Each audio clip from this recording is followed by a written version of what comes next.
Hello everyone and welcome to another episode of Paranormal News. Tonight's article comes from Futurism.com and the headline is Scientists Gene Hack Human Cells to Turn Invisible. Underneath the headline it says they gave human cells squid-like active camouflage. It was written by Dan Rabitsky and it was published on 6/4/2020. Active camo. By tinkering with the genetics of human cells, a team of scientists gave them the ability to camouflage. To do so, they took a page out of the squid's playbook.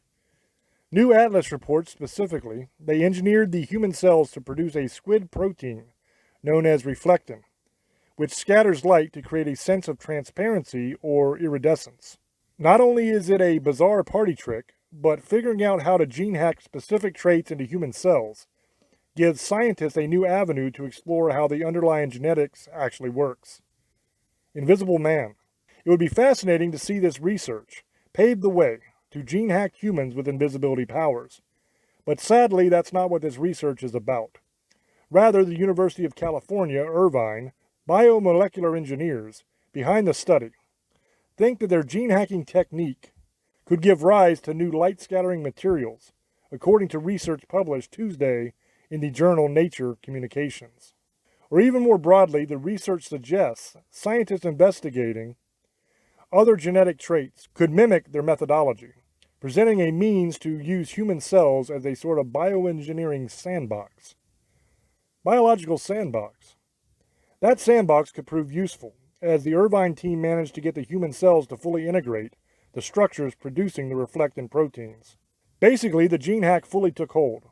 Through quantitative phase microscopy, we were able to determine that the protein structures had different optical characteristics when compared to the cytoplasm inside the cells, Irvine researcher Elon Gorodetsky told the New Atlas.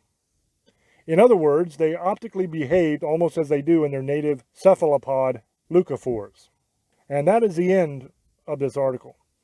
Now this is an interesting one because essentially this research could lead to a next generation type of camo that literally turns you invisible, like in the Predator movies, where they have that camo that kind of bends light and makes it appear like the person isn't standing there. That's really, really cool. It also kind of shows that with them using human cells, it kind of also backs up what we've said on episodes of Staring about scientists using human cells and mixing with animal genetics in order to produce like human-animal chimeras and stuff like that. That comes straight from the CIA released documents. So this is yet another article that proves that human cells are being used and being mixed with animal cells and animal genes in order to produce different effects. So this is a cool article. Let me know down in the comment section what you guys think. As always, it's up to you to make up your own mind, and I will catch you on the next one. Until I speak to you again, love many, trust few, and do harm to none. God loves you, and so do I. Bye-bye.